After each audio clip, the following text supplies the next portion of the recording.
Hello, my name is Lisa Aguiar, and I am your Focal Point Business Coach in the South Bay. Today we're going to talk about protecting your organization's confidential and trade secret information, and we're going to specifically talk about 5 steps to keep your critical information private. With constant media attention about the latest computer virus or the daily deluge of spam email, most organizations have concerned themselves with what might come into the organization via its network, but they have ignored what might be going out.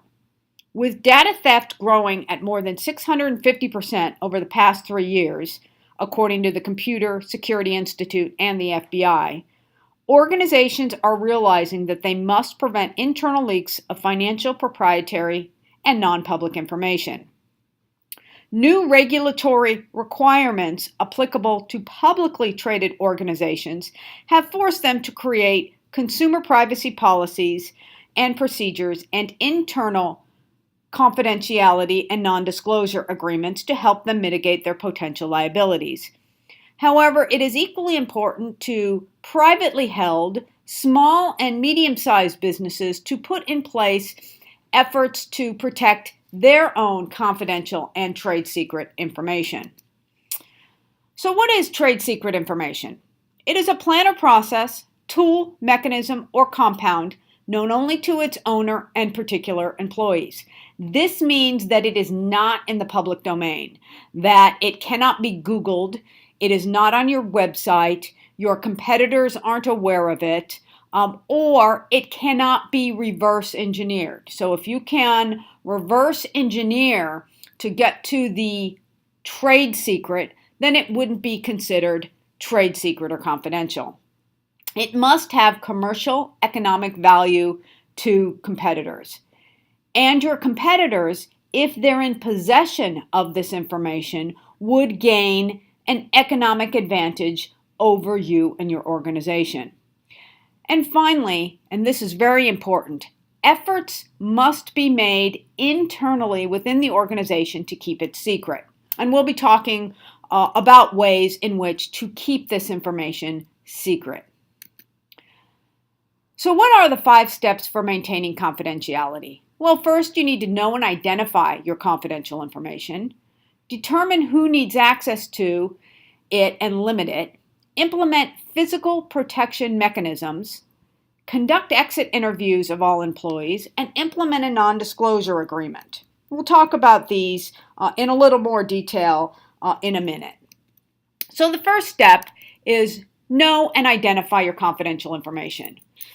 This is important, and most organizations, in my experience, have not thought fully and carefully about what information they have that, if known to competitors, would give those competitors an economic advantage. What information in your organization is so important that if it walked out the door with either an exiting employee or perhaps a vendor or supplier would put you at economic risk? Think hard about this and be sure that you can be as specific as possible as to what information is critical confidential information. Once you know what is trade secret and confidential information, determine who needs access to it and limit that access to all others. For example, it's been my experience that in many small to medium-sized companies, and large companies for that matter, all employees have access to all information on the company's servers.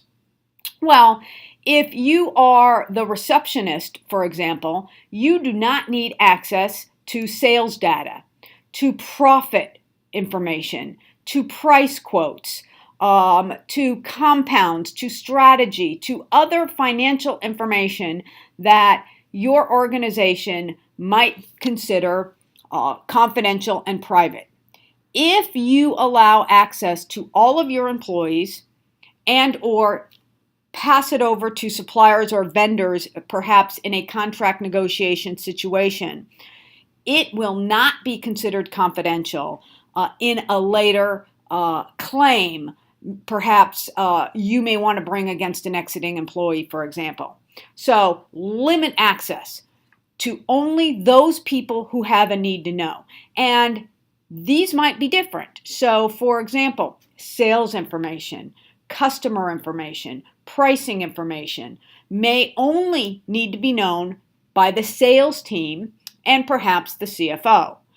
We don't need to have everybody else in the organization have access to that. If you're dealing with chemical compounds or anything scientific, perhaps it is only your R&D department or your scientists who need access to it. We don't need to have the sales team have access to that information. So again, determine who needs access to it and then limit that access to everybody else. Be sure to implement physical protection mechanisms. So once you've decided who needs access and who doesn't, put in place mechanisms so that others who don't have a need to know can't get into that information, can't download it, and can't walk out of the organization with it. So ways to limit access include password protections.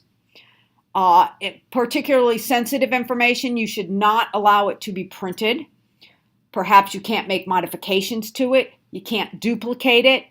You can't remove it. And be sure to mark anything that is distributed to employees who have a need to know.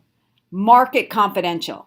The more effort you take to identify, limit access, and protect the information, the more likely a court or a judge would determine that that information that you've tried to protect is a trade secret.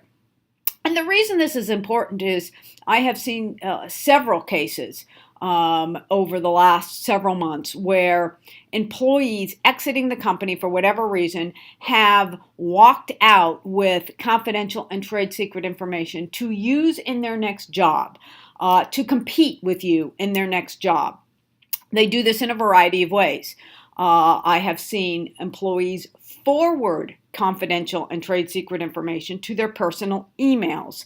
I have seen them download in mass confidential documents and trade secret information onto a thumb drive, or to just write out print confidential information and trade secret information. Many times these are customer lists with contact information. Many times this is pricing. Many times this is financial strategy information, which had the organization been more careful in limiting access and putting in physical protection mechanisms, it may not have walked out the door. So the next step in protecting your confidential information is to be sure to conduct exit interviews of all employees. Exit interviews allow you to collect all company property. It allows you to remind employees about their confidentiality obligations. And we're going to talk about implementing that in the next slide. But exit interviews allow you to ensure that your employees have returned everything, ensure your employees are not taking anything with them. And one tip is to have your employees sign a document confirming that they've returned everything, they do not have any company property within their possession, and confirm that they are leaving without anything that belongs to the company. And finally, implement non-disclosure agreements with all employees and require all suppliers and vendors with whom you may need to share confidential information sign an NDA, a non-disclosure agreement. This is a document that prohibits employees from disclosing or using confidential and trade secret information outside their employment at your company, and likewise only allows vendors and suppliers to have knowledge of and use the information during the course of their relationship with your organization. It puts in place legal structures and teeth, if you will, to enforce and get back the information and perhaps collect damages if necessary should that information walk out the door and be given to competitors. So this has been a brief overview of how to protect your organization's confidential information. And if you have any additional questions, would like to reach out to me and talk to me about this, please feel free to contact me at the information provided on this last slide. Thank you very much.